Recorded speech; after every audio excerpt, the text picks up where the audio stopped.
Welcome to Now That's It, Stories of MSP Success, where we dive into the journeys of some of the trailblazers in our industry to find out how they used their passion for technology to help turn managed services into the thriving sector it is today. Welcome everyone. Excited to have you all here for a special episode of Now That's It, Stories of MSP Success. I have a couple of special guests. You'll notice it's not just one, we've got two here. And the first, I just want to introduce, he's a legend in definitely the Florida market, if not the Southeast, a University of Florida graduate and a friend of mine, Mr. John Joyce. John, tell everybody a little bit about yourself and your MSP, please. Well, I'm not going to tell any legends, that's for sure. So no, thank you and go Gators. No, so CRS, I'm one of the owners here. Company has been internally famously around as long as I have. So we're the same age. So company's 37 years old at this point. I'm part of, what we laughingly refer to as the fourth generation of ownership, but it's not family generations. It's just always been internally, bought from within, as it were. So it's never gone through outside M&A. It's never gone to outside sale. We're just, it's always been CRS doing its CRS thing for the decades at this point. I'm just, honored to be able to come up, as part of I was brought into the company. I had started an MSP, 20 years ago almost now, an IT company more by the name back then, and then grew that to a handful of people, met CRS, and then I merged into CRS, but not in an ownership way. I came in as a technical director to, not to retell that whole story. There's an episode out there somewhere about it. I came through on the engineering side of the house, but then when, the ownership at the time was ready for their next chapter, my now business partner and I said, well, what about us? And here we are. So, kind of taking CRS into that, again, that next generation of what it's going to mean as a culture, as a company, as partners in this MSP community that's so important to us. Awesome. But more importantly, I wanted to start off with a question, Chris, because for I think it's upwards of 45 episodes, you've been asking folks like me about us. So I wanted to actually put you in the seat and ask, tell us about you. It's your turn. Well, I never love to talk about myself, but I'll give you some brief background. And by the way, a more detailed explanation of John's sort of background in the history of his MSP. He was in season 1. So I'd love for you guys to check that one out. And we're going to talk about some other episodes as well. All right. So about me, many of you know this already because I have a lot of friends that watch this podcast. But for those that don't, I actually come from the MSP space as well. I had a chance to join in a small little shop, about a 15, 20 person shop, say 18 or so years ago. This thing called MSP wasn't really a thing yet. It was pretty much a hardware resale and installation and time and materials. And we came across a vendor in the field that I actually work for now, that had this idea of just charge a monthly charge and do stuff proactively and people will love it. And so we tried that, and I tell you what, it took off, and we grew from that 15-person shop to about a 70-person shop. Went through an acquisition, doubled in size, continued to grow till we got to about 280 employees, and then I had a chance to move on to greener pastures and get where we are today. Pretty cool. My background, though, I've run operations, so I'm definitely on the technical operations side, procedure side. But I took a stint in marketing, and I ran marketing for a couple of years. Yeah, I know. That's pretty weird, huh? So I did that for a couple of years. You've actually done it all. I've had some fun times, but and maybe that's why I love doing this. And again, that's kind of why we're here today is I love letting MSPs tell their stories about themselves. And that's why this podcast is named what it is. And I tell you what, I want to introduce somebody else or pass it over to somebody else. If it wasn't for this man right here, Mr. Stephen McNulty, there would be no Now That's It. He is the brains behind the operation, the producer, if you will. He makes it all look good. The actual legend. Makes me look good. So, Mr. McNulty, please introduce yourself. Yeah, I appreciate it. I run a lot of the organic content for us here at Enable, and I have a journalism background, and I believe in storytelling, like you just said. And so I came to Chris about 2 years ago and said, look, I think that, we should do a podcast and just have MSPs tell their story. And Chris and others said, well, what are we going to talk about Enable? And I said, it doesn't matter. And he said, well, how do you know, or how do we know these, MSPs have stories, or what stories are we going to go out and get? And I said, I don't know. Just tell me who's interesting. Who have you talked to? Who have you met, or who's doing pretty well? And I'll take the gamble that if we talk to them for 45 minutes to an hour, you are going to find some really powerful and interesting stories, whether it be from the entrepreneurship, or just, owning a business or running a business at a high level. And I think one of the coolest parts is that you believed me once we started pretty quickly. I think the coolest part, though, is how quickly the guests believe us after they didn't. They're like, what do you want to talk to us for? What do you want to talk to me about? I don't have anything to offer. And then afterwards, when we talk to them for a little bit, they go, oh, I get what you mean now. There's a few lessons in my life that are, maybe worth sharing. And so we tapped into that pretty quickly. And I can't believe it's been about a year and a half now, 45 episodes. And so I thought today it would be fun to do a different style episode and play some clips. We pulled out about 9 of some of our most memorable. They're not all of them. Like you said, there's plenty, but these are 9 of the ones that we chose. And we just want to play the clips for you and count them down and walk through them. So as I mentioned, it's really about the stories. So let's go ahead and jump into the first one that I've pulled out. And that's Matt Hutter, who, like a lot of folks, John, you in a different way, were impacted by the 2008 financial crisis. I really liked Matt's story about how he got started. So let me go ahead and play that for you. I told myself, Chris, maybe I'd go out on my own someday. I don't know if I would have ever had the guts if I wasn't pushed out of the nest. October 1st, 2008, got laid off, came home at lunch in the middle of the week. My wife's like, why are you home? And I'm like, funny story. The next day, the front page of the Wall Street Journal listed that company I worked for with 600 of us. It mentioned 600 people were laid off from my employer. So it softened the blow a little bit, but I was happy I had the side work at that point. I've stayed in touch with Matt over the years, and what's been really impressive is how Matt has stayed so positive. Like, even on those rainy days, I actually saw him last week in Raleigh for, I think, his 4th or 5th business transformation program that we've run. And he still was talking about this sort of initial time we met in his office years ago, when we were sort of pitching this idea of, let's get MSPs together and allow them to talk to each other, peer group style. And he was so excited about it because, he told us, he's like, I only know what I know. And then as he got to talk to folks, he realized he was doing some things really, really well. And I think it's a big reason why he's been able to keep such a talented team that he's hired over the years. He has a small team, but his turnover is very, very low. And it's just, what a great personality. What a great guy. Yeah. What you just said, Chris, and I agree with knowing Matt also, I only know what I know. That's a big component of the collaboration piece of this community, though, because we all only have a piece of the puzzle, some more than others, because we're all different, stages of our own journey and that through, the maturity of the business. But getting people together in a room. And that's been one of the, I've also darkened the rooms of many of those, business transformation events and hope to do more in the future. And, time and time again, I get asked, why, not in a negative sense, but still just why. And over, I leave those opportunities with far more than I ever brought to the table. But hopefully everyone gets that experience because we all have those nuggets, those pieces to bring.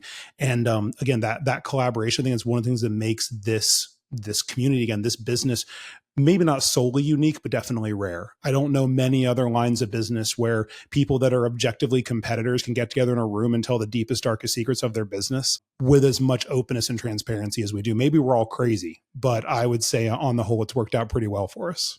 So a question for you, John. I think you have a unique relation, like I said, to Matt in this 2008 financial crisis thing. And I think entrepreneurs do as well to what I'm talking about. And that is the unrelenting adversity that you've faced. And how has it shaped you where coming out in the 2008 financial crisis, you faced so much adversity from the start?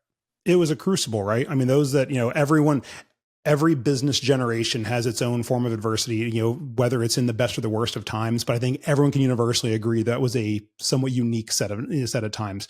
And doesn't matter where you were. He was in the workforce. In my case, I was preparing to enter. I was wrapping up, as Chris mentioned earlier. I was in my later years at UF, looking out at a job market that did not want me. Or they had a hard enough time dealing with the people that were already on their respective payrolls. They were not looking to take a bunch of snotty-nosed kids out of college that thought they knew what they were doing. We didn't, by the way. But I remember the decision to start that business then. And again, not to redo our episode from a year ago, but I looked at my best friend at the time and said, we have two choices.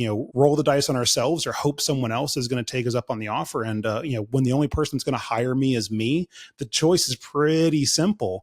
And again, I feel that connection to Matt's story and so many like it, where that time period, there were a lot of those monolithic decisions to be made. I'm either going to go left or right, up or down. The only choice I don't have is to do nothing. I suppose many folks could make that decision, but that entrepreneurial piece, I don't think that's in any of our DNA, to just sit by and hope for the best or wonder what's going to come next. For better, for worse, we're going to charge forward and try.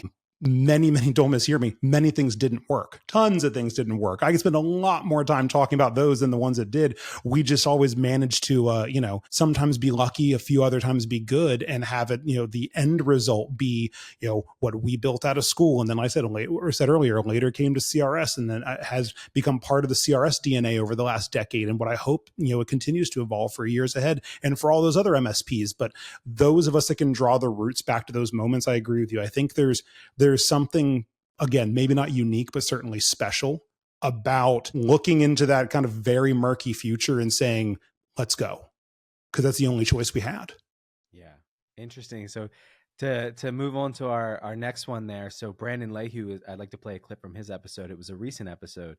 And another one who, in a way it was forced, where he decided to step back himself, but kind of stepped back and looked it in the face and said, what are we going to do? And then one of my favorite parts of his episode is how he shared the support of his wife and how his wife supported him and pushed him. Again, that was a big part of Matt's story as well. So I'll play that clip here from Brandon. Life has a way of humbling. We make tough decisions, but ultimately, how do you learn from them? I think that's what matters. And so I slowed down. I went to work for a local nonprofit in Houston and met some great people. And about that time, I met my wife, and eventually I wanted to get back into the business world and take another shot at it and start making some money again. And I reached out to Scott. He had started Bite Time. And so when I started to pitch the idea of starting my own business, I was going to get into marketing and advertising because that's what I knew. My wife said, you need to find some references. You need to find some people to talk to, some seek wise counsel, something that we talk about a lot in our house. So seek wise counsel. And so I reached out to Scott to see about his experience and called him up one day. I said, Scotty, well, how's Bite Time? So Chris, let me ask you, he talks a lot about, seeking wise counsel. And I think that's something that you guys have really pushed forward in business transformation, and it carries throughout a lot of the podcast there. So kind of what's your reaction to that Brandon story? Well, Brandon is an amazing person. Everybody we're going to talk to today, I'm going to say this, they're amazing people. That's and fair. Everybody that's on the podcast is as well. Brandon is, and he'll be mad that I call him this, Brandon could be a prophet. Like, Brandon says the most wise things, and it's just what he's thinking at the time, or what he's thought through. And he's very composed. He doesn't spout nonsense. Like, he says some of the most amazing stuff at the most amazing times. A very religious person, very sort of, founded. His home life is very, very solid. I met his wife in Raleigh a couple of weeks ago. She's an amazing woman.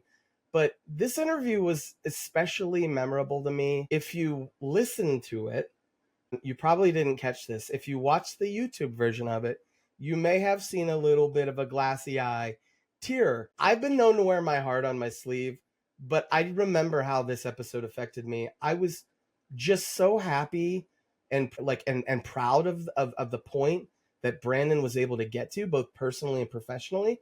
He takes us through this entire journey, and he had a really, really tough time in his life personally that many of us may not be able to get out of. And not only did he get out of that, but he's been incredibly successful and inspirational to so many others. He's another close friend of mine. I've heard him, talk to so many other people, business folks, as well as friends. They don't even know what an MSP is. They've heard this story and they walk away going, man, that's a story that really hit home. So I hope you listen to every single one of our episodes, but this is one that if you got some time over the holiday definitely check it out. No, his is there are some stories that are MSP stories, right? And they connect with us because we're professionals, and it's what we do. So much of Brandon's story, it's a human story. And that transcends more than the business. That transcends more than what we're all here to do every day. That is, I agree with you. I've gotten to know him very well, and several of his peers are at Bite Time, and I respect the heck out of all of them. But Brandon especially, just every time I talk to him, what I said earlier, walking away with more than I brought to the table. You want to talk about somebody I owe? In that the equitability of that exchange, I have never felt where I'm like, man, he got it out of me today. No, I've always walked away with more than a nugget, a bag of stuff to really ponder and think about. Genuinely wise, but also heartfelt. And again, that's human, and that's something special. So I couldn't agree more. If you've got the 45 minutes, I don't know many things you're going to better invest that time in the coming days and weeks. So another part of Brandon's story that's interesting is he says in the episode that he had to have someone come over, and he may be joking, but had to have someone come over and set a router up for him. I remember so that. He's not the IT guy. He has a unique journey. And another one that comes to mind, and we have a few of those stories throughout, but another one that comes to mind was Benta Roycroft, who we spoke to at Empower Frisco, who was actually a customer of the MSP that she would eventually go on to lead. He says that he was wooing me for years. Okay. I don't know that I even recognized that at the time. We would go out for coffee and everything would be like, hey, can I bounce this idea off of you? And so it was that sort of approach that he took to bringing me into Accurate. Mm-hmm. And so by the time he actually had the direct conversation with me, I was already invested in the growth of Accurate. The other thing is with Luke and any partnership, I think that knowing your partner, knowing the values and the vision that your partner has for the business and being aligned with them on that, that's the main thing. And I knew at that point, like I already knew that Luke and I were going to be good partners. Yeah. And so it wasn't too much of a jump for me to dive in. How long did that take for you to see that, hey, I'm bought in, I'm going to take this thing forward? It was probably close to a year from the time that I started the consulting and the time that I actually bought in to Accurate. If you talk to Luke about it, he'll say that this was inevitable. It was going to happen. Like he just knew it was going to happen. And so it just occurred. And yes. God, my hair looked so much better back then. It wasn't that I won't comment on the hair, but it was a great shirt though, Chris, really. I was wearing the brand. You've seen a lot of MSPs. How unique is that setup, and what do you think makes it so powerful? It's extremely unique. First of all, let me mention Benta. Incredibly inspiring, incredibly passionate. She makes the perfect CEO, the perfect leader. I don't know that she ever sort of set out to be that, but she gets people to follow her into battle, into war, into the trenches. And so I think that's what Luke, her partner, saw in her when she was a customer, and why he courted her for so long. So yeah, very, very unique that you see someone not only, I mean, occasionally an a customer will a customer IT tech or something like that will jump to an MSP. There's usually a conflict of interest, so it doesn't happen too often, but occasionally it's okay, well, we're going to go a different direction, and then you make your way back. I don't know that I've ever seen one that's been a customer, non-technical, and then become the leader of the whole thing. She's not only charted her sort of success with her personality and her business acumen, but she's found this partner in Luke that believed in her so much that he took that risk. And we haven't had a chance to interview Luke yet, but I'd love to ask him, where was your brain when you were like, what were you we're going to hand it over? And Luke's still very much involved, but to be able to give Benta the controls, like obviously she is an amazing person and well deserving of it, but also an amazing guy on the other side in Luke that gave her that opportunity. Partnership comes in so many different flavors, right? There's different versions, and it either works or it doesn't. Obviously, that's an extreme example of, from the outside looking in, at least, and gotten to know them as I have, it sure seems to be working real well. And it does make me think about, we know what we know, and it's as important, maybe more important, to know what we don't know. And that's one of those types of partnership that I think excels above most of the rest. It makes me think about, again, the blessings we have even internally here. I'm half of a whole. I obviously bring more of a technical background, but business has always been seeded through all that. But Julie, my business partner, entirely non-technical. So that's everything I don't know. No one wants me in charge of benefits. Nobody wants me making sure payroll hits on time. Like all these things that are, again, have to do with the quality of life for the humans that show up and work every day. Could I sit down and read a book and figure it out? Sure. Would it be done with the attention to detail and the efficiency and the effectiveness at someone that's good at that job? Absolutely not. And that's so hearing like their version of that was like, we know what we bring to the table, but it's as important to know what we need from the others at that table to make the whole that much better. I just think that's, again, so many different types of partnership, but that's one that speaks to me because I watch it work every day here and elsewhere. So that may be one of our most unique journeys, partnerships that we have, I think. And while the next episode is that we'll talk about is Ted Clouser, it's not exactly the most unique. It's a lot of those same storylines that we hear in a lot of these. I think he may have one of the most transparent and authentic episodes and stories. And that was really powerful. So let me play a clip for you. In 2018, after we purchased the company, I found myself in a state of depression. I really wasn't myself, and I had to work through that. And I remember part of the turning point, my wife looked at me and she said, listen, this has been a hard road, but I just want you to tell me, what is the worst that can happen? And so I said, well, I'm so glad you asked. This and this and this and this and this. And she said, wow, that would be really bad. What else? I said, well, then it would be this and this and this and this. And she said, oh, that would be awful. Then what? I said, what do you mean then what? That's like as bad as it gets.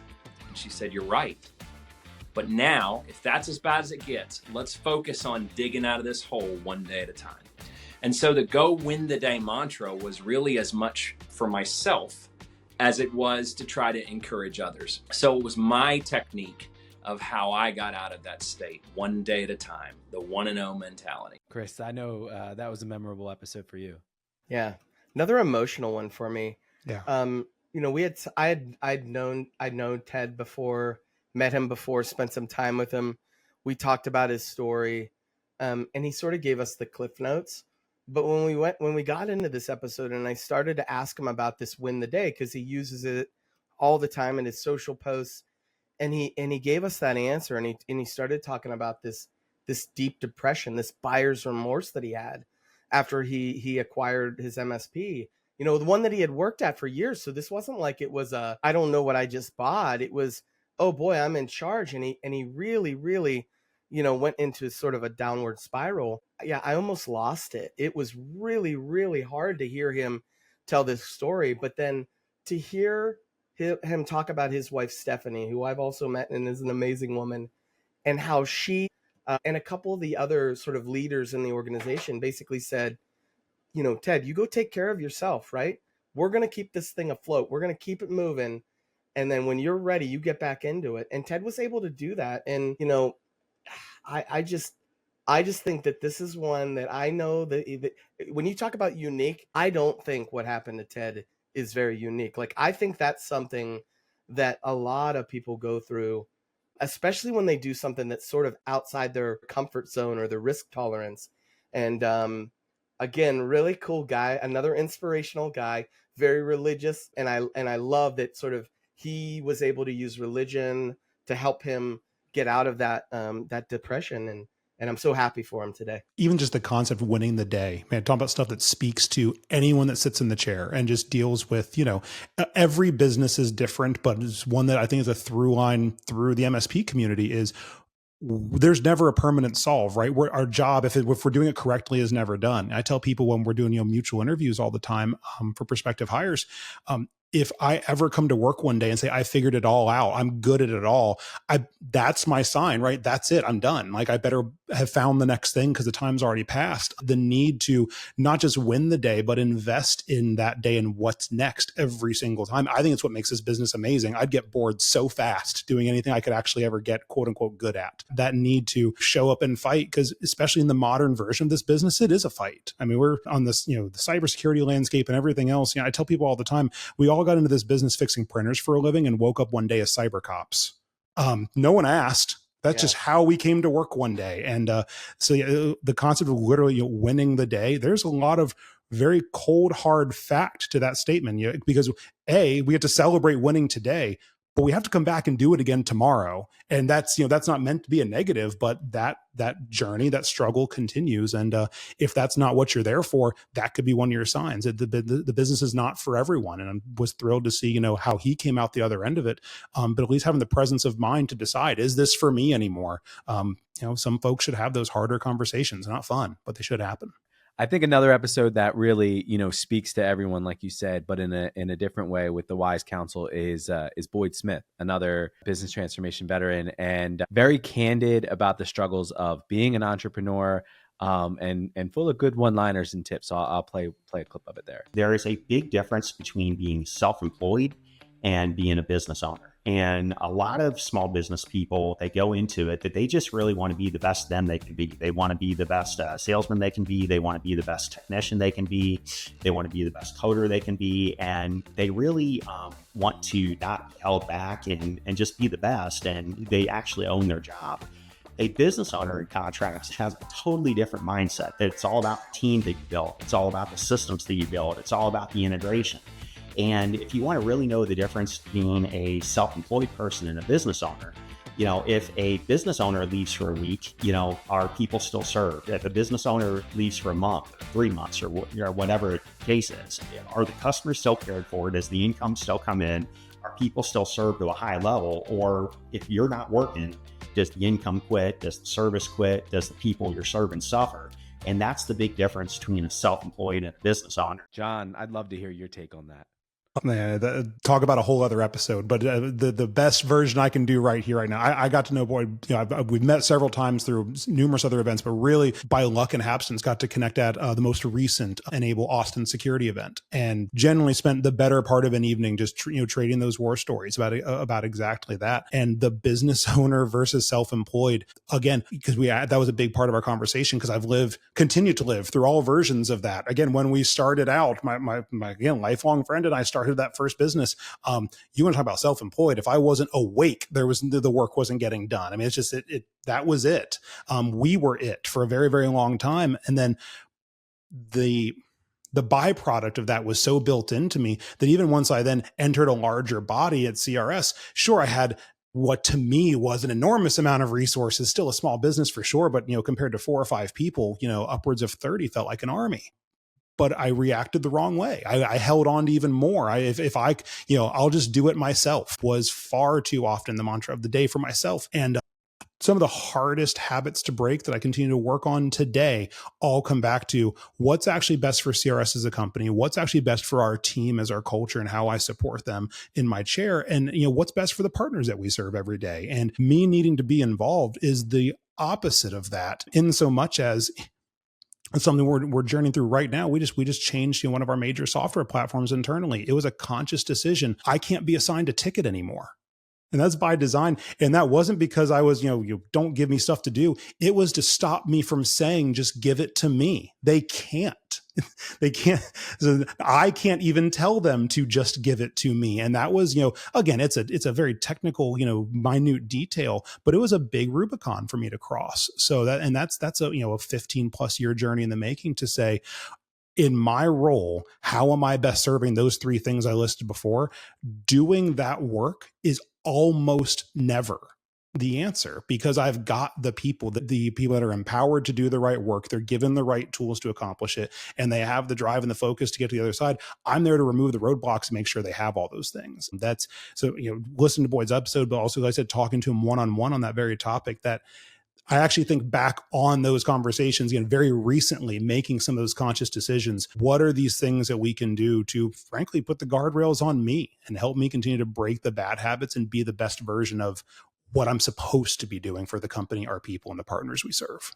I've talked to Boyd a lot about this, guys. Like he's very passionate about this subject of, the difference of sort of a business owner and a self single person business. But it's like what he's done, like, first of all, he's one of the good guys for sure. Like he is someone that I love. There's something about all the business transformation folks that come through the program they're all willing to sort of share both their successes and their failures. Boyd does this a lot to get immediate feedback so that he can pivot and obviously improve his business, but also help others. He shared his mistakes with others so that they can obviously realize, oh, by the way, I'm making the same one now. And even today, he still tries things that, may not be sort of the norm, but he needs to sort of feel that out and make sure that it doesn't work before he pivots. And so I love that he's very, very passionate. He's very, very grounded. He's an avid pilot. I don't know if he mentions that in the episode, but he's offered to fly from Goshen, Indiana to Youngstown, Ohio, and pick me up and bring him back to his house and enjoy the fun of Goshen, Indiana. But I've gotten to know him really well over the years. And like many of the others on this list, he truly cares about his people. And I think he goes out of his way to show gratitude to those people, even for a small business owner. He has had very little turnover. Matter of fact, we were just talking about sort of the one employee that he lost recently that's like the first in a long time. And it was really sort of a mutual decision. It was like a distance thing, and the remote work wasn't working. And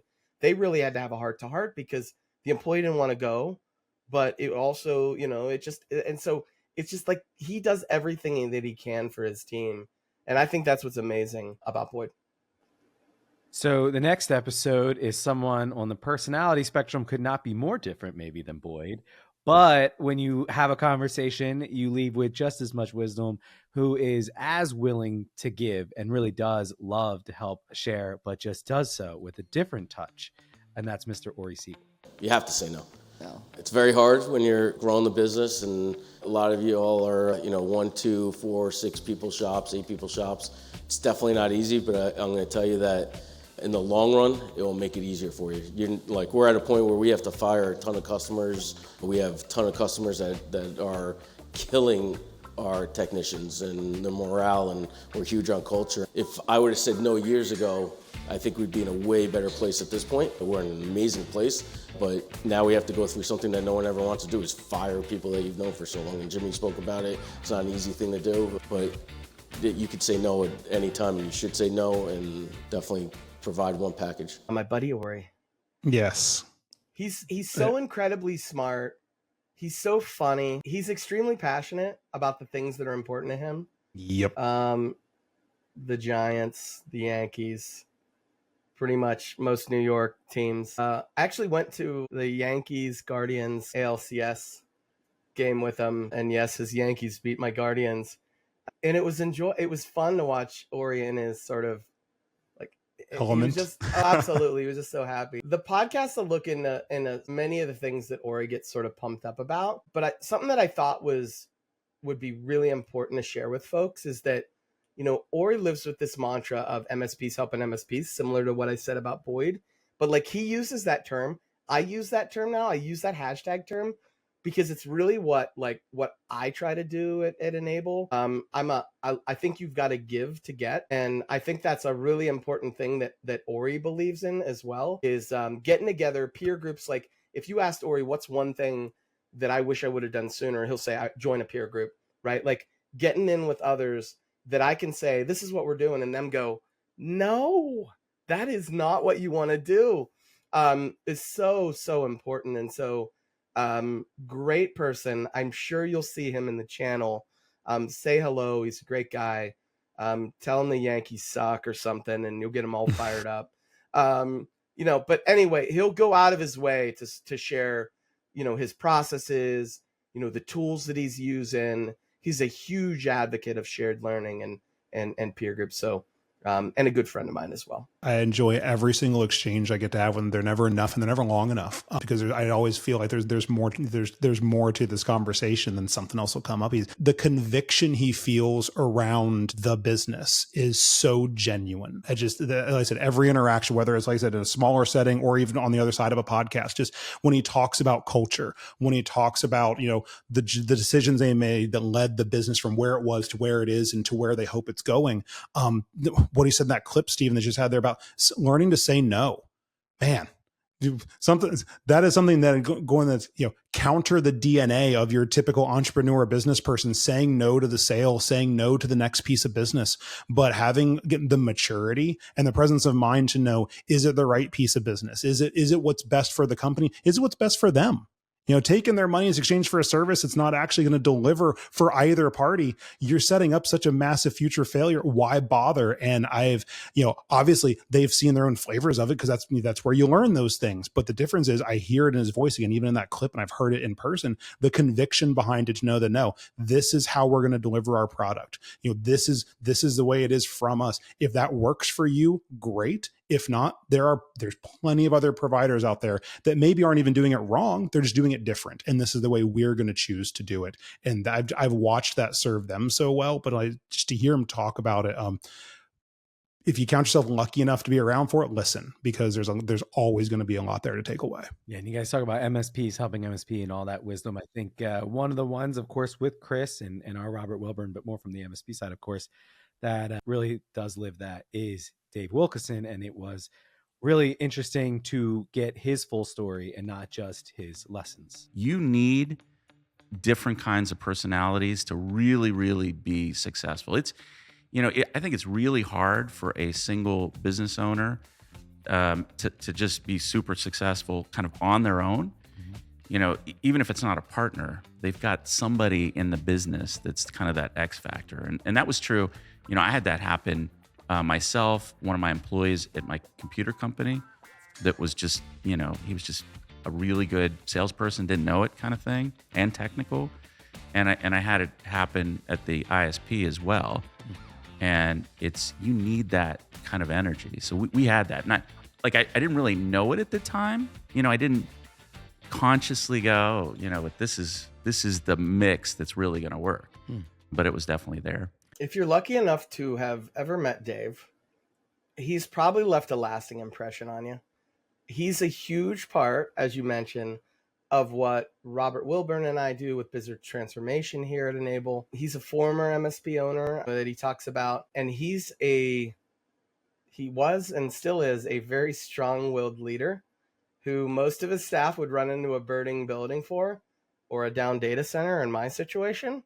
And I recommend you seek Dave out in the channel if you're a reader, and be sure to check out his book. It's a great look inside the wealth of an MSP sort of knowledge that he brings back to folks. So great guy, mentor of mine, and I wouldn't be where I am today without Dave. My respect for Dave is many layered and all positive. He's one of the few people that's ever looked at me square in the eye in the middle of a conversation and said, "Are you nuts?" And he meant it. And CRS and myself especially are well known for doing things a bit different in a lot of ways, and it works for us.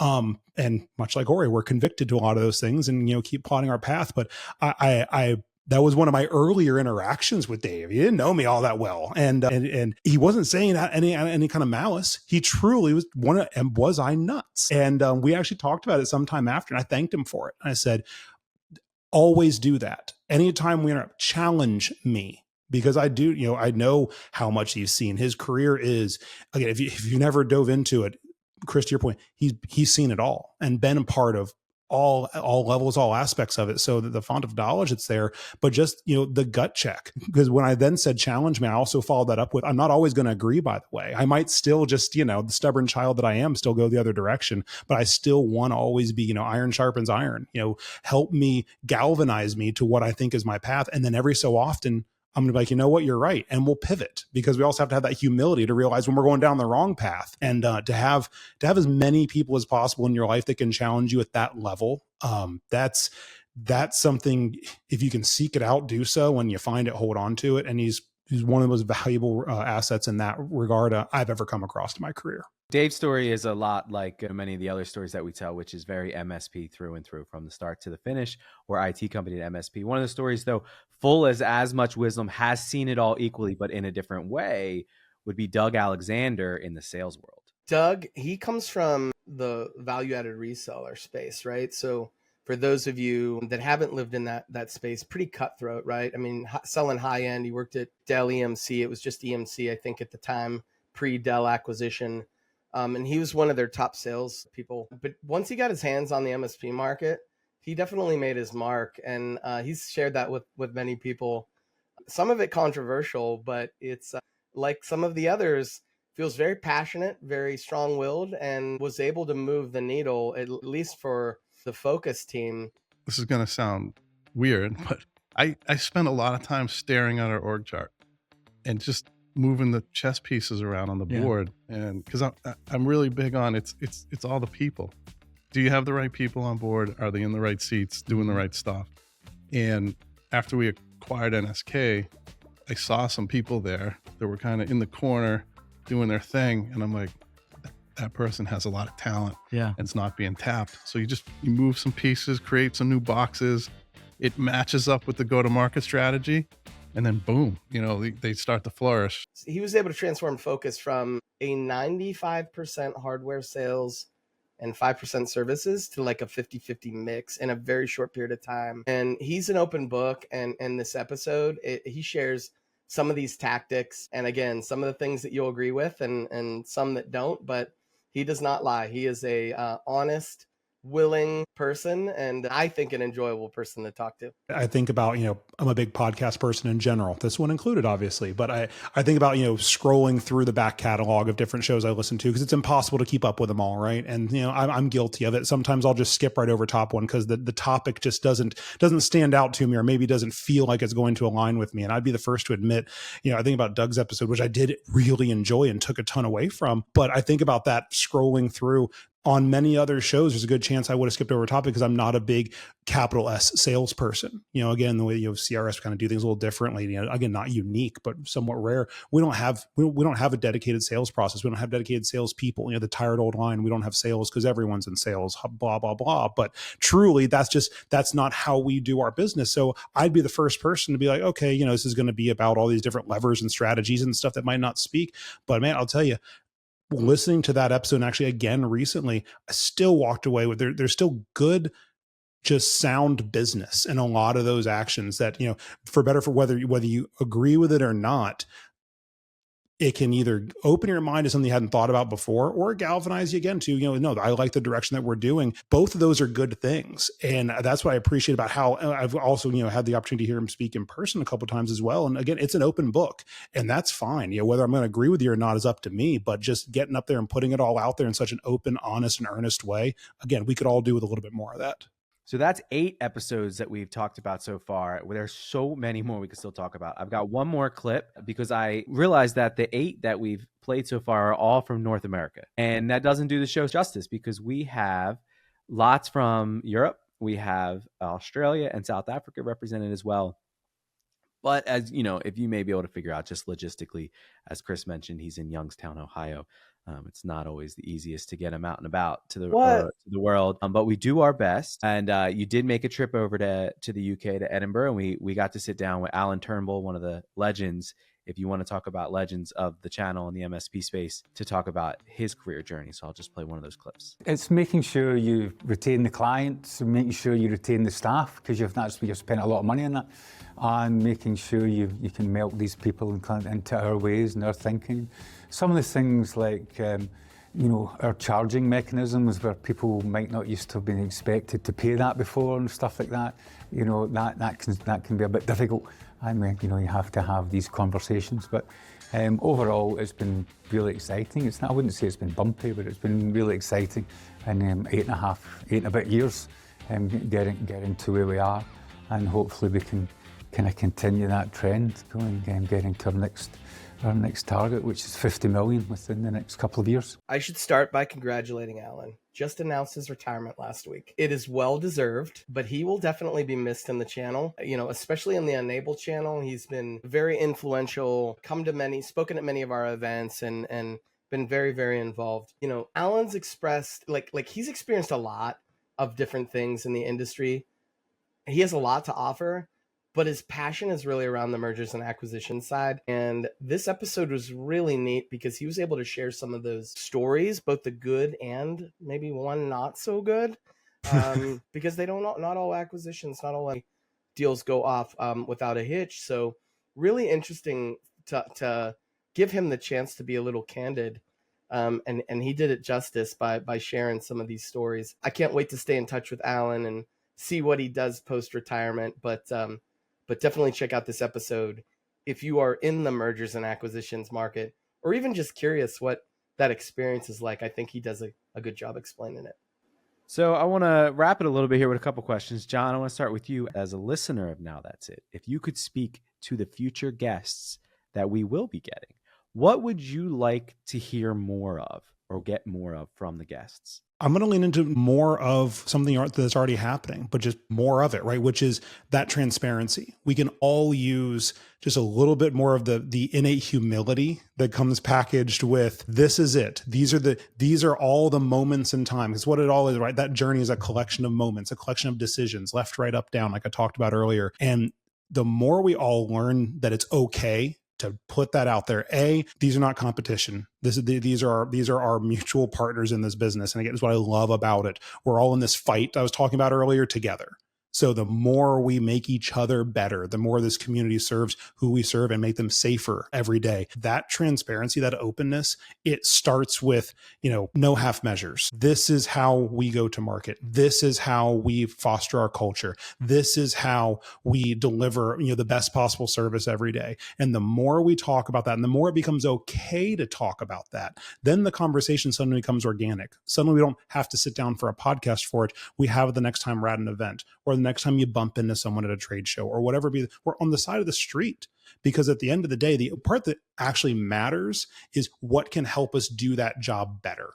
So it's not introducing any new third heat to the show or anything like that. It's really about everyone bringing more of the same in ever more interesting ways, and come prepared to just lay it out there, knowing that some folks are going to agree, some folks are going to really not agree, and there's going to be a whole middle, probably the majority, that at least walk away saying, wow, I never thought about it that way. I was talking about me and Dave earlier. Might not even change your action based on that, but it did force you in that moment to think differently. I promise that's going to have a tangible or even sometimes intangible impact down the road. So Chris, I have a question for you then, and I maybe should have prepped you for this, but I promise I just thought of it. When did you know with the podcast? Because I don't know that you knew from the start. When did you know, now that's it, this podcast is working? I think it was so first of all, this is not work. This is a passion project for me. I love talking to people and allowing them to tell their stories. I think about episode 10 or 11 in the first season, I just said, stop worrying about how you're going to ask the question, what the follow-up question is going to be. Just be in the conversation, which is what I do every single day, right? Like when I'm talking to people, you listen, you ask a follow-up question. And so it was less about the preparation and more about being part of it. And that allowed the guests to obviously go, wow, he really, really cares about this. And so I think that was the point when it just clicked for me. And it was like, man, I can do this. I do this every day. I enjoy it.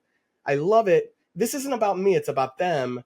And that's exactly who I am. I mean, I love to give people their platform to be able to share their stories. One of my favorite things, and you just asked me about it, and is in each one of these episodes, we ask these folks, like, when did you know I made the right decision, I made the right change, whatever it was? When did you know now that's it? And I think that's one of the coolest things. And thank you, Stephen, for coming up with that idea, because, man, it's been a killer. And I am so looking forward to, season 3 and all the future episodes. I know there's a number of you out there that, might be a little shy, might not want to jump on a camera. I promise you, I make this easy. If you would love to tell your story, reach out to me via LinkedIn, and we'll jump on the phone and we'll talk a little bit more, because I'd love to have some great episodes in season 3. And I want to make a special call out to our European partners or those who are willing and planning to travel, because where we actually launched Now That's It and got our first episodes was in Prague at Empower in 2022. And we will be, or at least I'm sure Chris will be, I do not know that I will make the full trip, but the Enable crew will be, and the Now That's It crew will be in Berlin at Empower in April. So if you'll be there and you want to get it on an episode, that is a great time to get on the episode. And you should be there either way. Chris, do you want to plug Empower at all? Absolutely. It's going to be a great event. 2 days of thought leadership. Obviously, you'll see the direction Enable is taking all of their products, but there's some amazing sort of tracks and sort of side sessions that are going to be really, really good, focused on the CXO, CEO, CTO, CFO roles. We've got some marketing tracks and then always a bunch of technical tracks that are really more of these types of stories, though, MSPs talking about how they've done some really cool things in their business. And I think it'll be very impactful to those that can make it to Berlin. And I hear Berlin's just beautiful in April. Yeah. So why not come out there? And even if you're not a European partner, you Americans, you Canadians, all the rest of you around the world, come on out to Berlin. Let's make it great. I was just going to say, if I can throw in an unsolicited plug, I solemnly swear, from the attendee side, truly, we'll be there in Berlin. Looking forward to it. If you're listening to this in the US or anywhere and can make that trip, collaboration is one of our 4 core values, and opportunities to collaborate at an international scale. How does it get any better than that? We're just now getting good at collaborating with the people down the street. But when we have these opportunities from, here in the US, states away, from across the country, but in this case, across the globe, that's where special things are going to happen. I insist on believing that every time we attend one of these events, large or small, you get people from this community together, great things are going to happen. But I just think there's something even that much more unique, that much more special when you have people from such genuinely different walks of life. The opportunities to share, collaborate, and therefore all leave better. I don't think there's a better cocktail for that to happen than opportunities like that. So if it's in the cards, do it.